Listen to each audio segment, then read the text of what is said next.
Falar do Palácio da Loucura é falar de boémia, espíritos irreverentes e sentido de comunidade. Entre livros, copos e guitarradas, os jovens palacianos animavam a noite de Coimbra. O discurso louco é exemplo disso. O ritual típico da casa é proferido em momentos solenes, de forma espontânea e eloquente. Povos e povas desta região, hoje se cibrela, e cibrela, não é cibrela, é celebra, ó plebe! Pois é por causa destas e de outras que esta merda nunca progrede.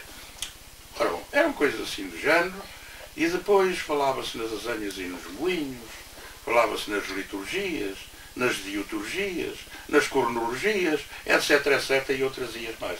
Era uma coisa deste género. Eu vinha com toda a intenção de vir às aulas, não é? Chegava aqui e desatava-se uma festa.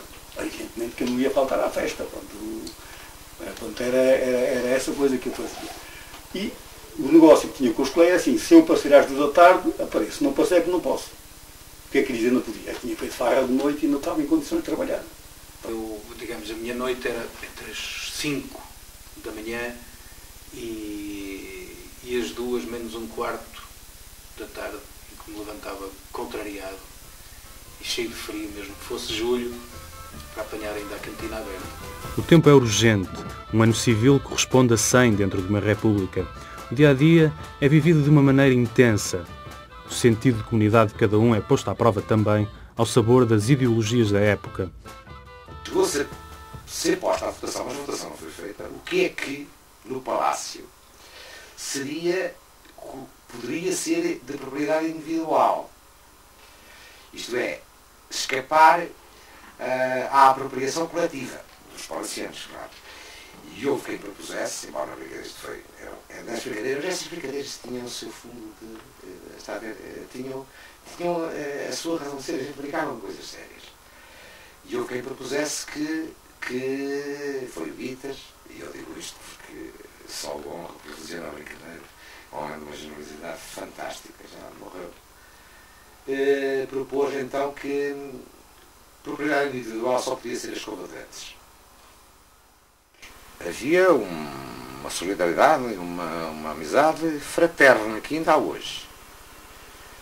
Porque isso era uma fraternidade escolhida e não imposta por regras biológicas.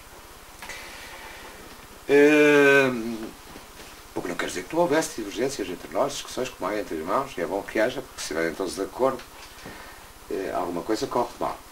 É muito interessante averiguar ou verificar como estes saberes, esta aprendizagem aqui feita nestas casas, depois foi tão bem mobilizado para o terreno das lutas académicas, até pela dimensão festiva, pela brincadeira, pelo facto de estarem muito treinados para falar, para discutir, para o confronto, para o desenrasque, para o improviso.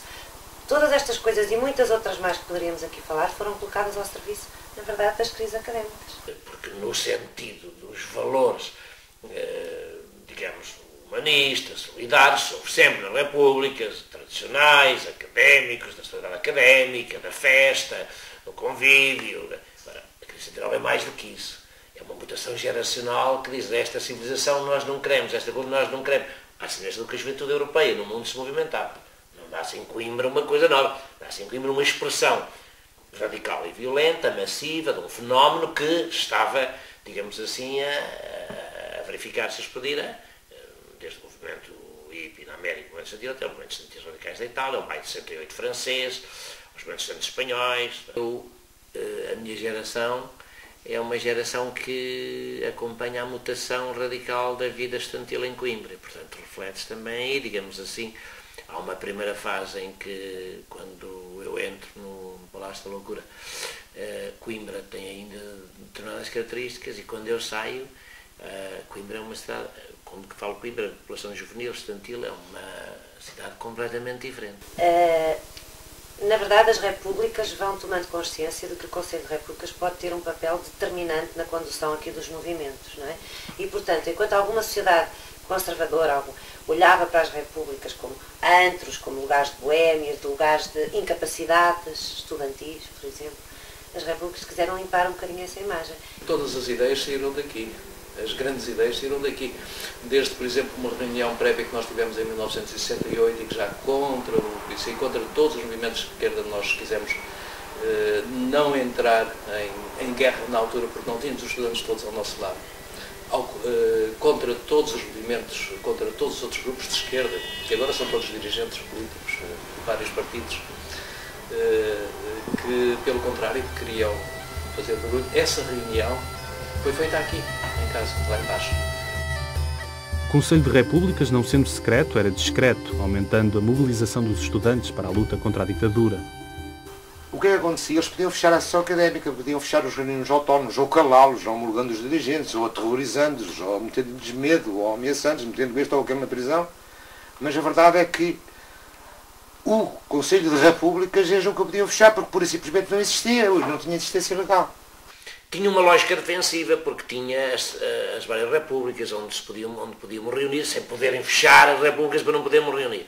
Havia aqui. Depois eram distribuídas por toda a cidade pela alta, podiam comunicar entre si, faziam, digamos, uma distribuição geográfica de cobertura total da cidade. E, quando me pergunta então e o que foi a sua vida em que a República, que a República do Palácio da Loucura, que é para si o Palácio da Loucura, é exatamente isso, quer dizer, é a segunda fase. O Palácio da Loucura é um polo central da minha geração em que contribui para uma transformação radical do modo de viver da juventude de Coimbra.